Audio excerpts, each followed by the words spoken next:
Hey friends, welcome to our Midweek Moment. Pastor Nicole here. Well, this past Sunday, we took a deep dive into the book of Jude in the New Testament. It's a one chapter letter. It's fairly short. It's written by a guy named Jude, who happens to be Jesus's brother. And the whole gist of the letter is that he's writing because these false teachers have sort of infiltrated this church and they're leading them astray. And what these teachers are really leading them astray in is by saying that we can do whatever we want because God will forgive us. And while that is true to an extent, God does forgive us when we sin. That is not how we are called to live our lives as Christians. That's not how we're called to live our lives in the church. We can't just do whatever we want and then ask for forgiveness later. That's just not how we're called to live. So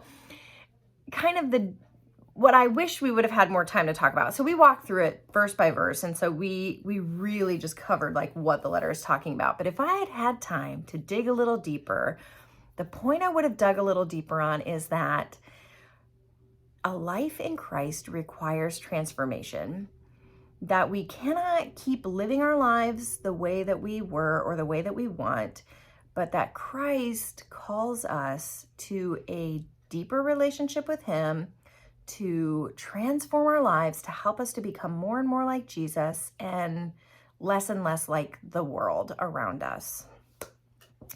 So I've been thinking about that and about how important it is to be involved in a Christian community because it helps us with this life transformation. Now, can we transform our lives without community? Yes, the Spirit is working in our lives always. Is it really hard?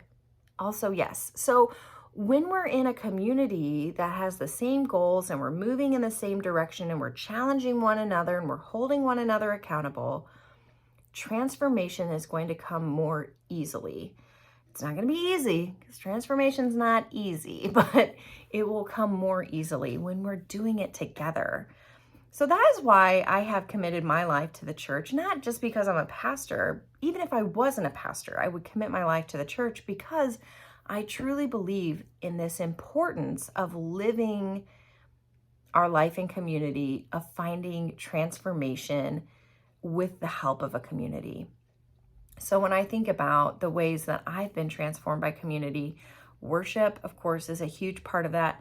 Being involved in small groups and Bible studies, prayer groups, all of those things that help draw me closer to Jesus are important. And that accountability in drawing me closer to Jesus is important.